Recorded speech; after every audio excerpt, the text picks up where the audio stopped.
कभी कभी जिंदगी ऐसे मोड़ पर आ जाती है जहां सब कुछ टूटता हुआ महसूस होता है।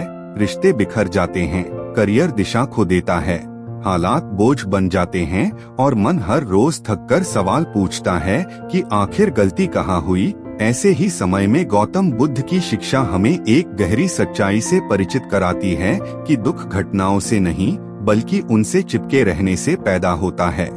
जैसे एक युवक आरव जिसकी जिंदगी परफेक्ट प्लान से शुरू हुई थी, लेकिन एक एक करके सब हाथ से फिसल गया।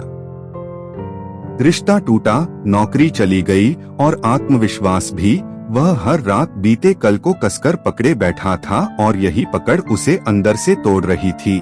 थककर वह एक बौद्ध विहार पहुंचा जहां एक वृद्ध भिक्षु ने उसके हाथ में पत्थर देकर कहा कि इसे कसकर पकड़ो। कुछ देर बाद हाथ दुखने लगा और तभी भिक्षु ने समझाया कि दर्द पत्थर की वजह से नहीं बल्कि उसे छोड़े बिना पकड़े रहने की वजह से है।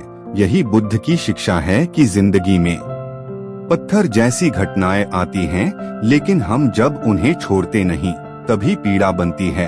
आरव ने पहली बार समझा कि छोड़ना हार नहीं बल्कि सबसे बड़ी समझदारी है।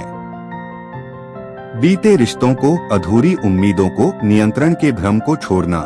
जैसे स्वयं गौतम बुद्ध ने राजमहल और वैभव छोड़कर सत्य पाया था। उस दिन कोई चमत्कार नहीं हुआ, लेकिन आरव के भीतर कुछ बदल गया। उसने हर चीज को जरूरी मानना छोड़ दिया, मन हल्का होने लगा। उसने छोटी शुरुआत की, खुद को माफ किया और धीरे धीरे शांति महसूस करने लगा। उसे समझ आया कि शांति पाने के लिए सब पाना जरूरी नहीं बल्कि कुछ छोड़ देना जरूरी होता है।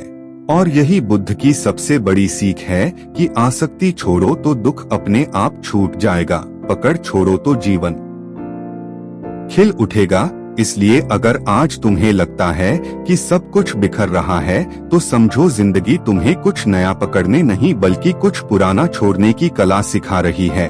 क्योंकि जब तुम छोड़ते हो तभी जीवन सच में शुरू होता है।